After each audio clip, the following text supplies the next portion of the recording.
definitely not as smart as most scientists, but we are irresponsible as the ones at Genesis.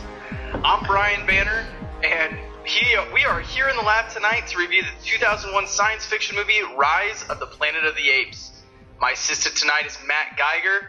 Geiger, how are you preparing for the end of the world virus? Well, I'm half ape, so I'm pretty ready for this, and I hope that the half that I want to win wins, so then I can survive. But this movie, I've never seen it before. I still haven't seen the second one. I need to watch it again. We're doing this for our fans because they want us to do a War of the Apes review. So let's get to it. Let's bro back this shit. That's right. And as all of you guys know, we grade all of our movies on 5 criteria, starting with acting casting. So, Geiger, you just came off of Rise of Planet of the Apes. What do you think about the cast of that movie? It was fantastic. I think this was Franco's last role before he's like, hey, I'm just going to suck Seth Rogen's dick and be a stoner funny guy for the rest of my life. He was great in it. Andy Serkis, everyone always throws his name in it. You know, he's a monkey in it. I don't know how much acting you could do through that, but I guess he was okay. John Lithbaum, who I love as a comedian. He was the father in Orange County. He's in a lot of other comedies. Didn't know he could... comedy is acting, but I didn't know he could act like this. You know, having Alzheimer's and everything as Franco's dad. It was fantastic. I think he was the guy that stood out to me the most. This is the Lithgow that we got in Dexter. Have you seen Dexter, Geiger? Was he in the first season? He is in the 4th season. Okay, I've only seen the first season of Dexter. Fantastic it's show. It's arguably one of the best seasons of television ever, and he's the bad guy in it. Okay. This rivals... In my opinion, Lithgow rivals his performance in this movie very, very well. And I'm going to echo everything you said about James Franco. We forget how versatile he is. Like, this is the dude that won a Golden Globe for General Hospital. He can act. 27 Days Later, I think that's one of his movies, or 28 Days Left or whatever, when he's a jogger. It's like, that's a fantastic movie. It's a hard watch because it's just him trapped like in a rock the whole fucking time, but it's actually a really good acting. Yeah. 127 hours. That's what it's called. He was very good in this, and again, I agree with you say about the ape. I mean, he's a monkey. He doesn't even talk in this one, really. So it's cool that like they can do the motion capture and stuff, but I think his best days are yet to come. What'd you think of the story on this one, Geiger? I thought it was fantastic. It's not what I thought it would be. Never seeing any of these movies. Now, don't ask me what I thought it would be because Jeff asked me and I don't have an answer for you. I guess I thought it would be like they're in space and actually find a planet with apes and stuff and bring it back to the United States. I like how it's almost Ebola for humans but steroid for apes. That was kind of cool in it. How it's, if humans get attracted to it or smell it or whatever, it basically kills them. But for apes, it just makes them smarter and more... genetically superior to humans, I guess is the right word. I love Franco's and his dad's connection in this. That definitely set the story for me. If that wasn't in this, I don't think I would enjoy the movie as much. But that really sets the scene and gives you kind of a side story where really anyone can watch this movie, even if you're not a sci-fi fan. Yeah, I mean, I think that relationship really drives the story forward, and you understand the motivation behind Franco's character of wanting to develop this cure so he can save his dad, and I think that's a huge motivation behind the movie. And the whole story about it creating a virus there, which we learn at the end, is so believable and so realistic that it's not even funny. Like, I could totally believe that there are some genetics company out in San Francisco that's saying, hey, we can make a fuck ton of money off of this. Fuck it. Let's just go forward with it. Doesn't matter. And then that's the end of the world. So it's smart on their end. Nobody ever made it big without taking a chance. Now, also, if you take a chance, you could end up in prison. But, do you want to be a billionaire, end up in prison? That's the coin you're going to have to flip. Go big or go home. Speaking of going big, what was your favorite scene in the movie? Okay, this is going to surprise you because, as you know, I live in Dallas. I'm not from California, but I'm going to go a little Californian.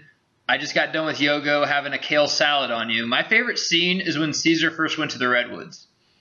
It was a fucking awesome scene. It was almost, if you ever seen Rectify TV show when he first got out of prison and he's just in this park just looking around and they're like, what the hell's wrong with him? He's like, he hasn't been outside for like 10 years. Like, this is awesome to him. Like, this is his heaven.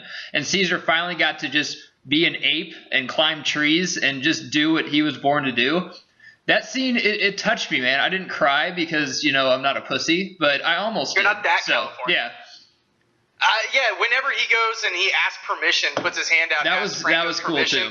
That gave you the feelies. You're like, okay, they definitely have a bond.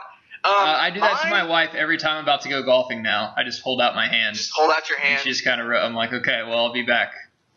My favorite scene, I'm going to go with the one when he's at the sanctuary and he's starting to take over the alpha role. He's just smarter than everybody else, and he outsmarts them all and frees them, beats the shit out of that one ape. He gets the gorilla on his side. I just thought that was really cool of him turning like, okay, these humans, some of them are cool, but most of them aren't cool.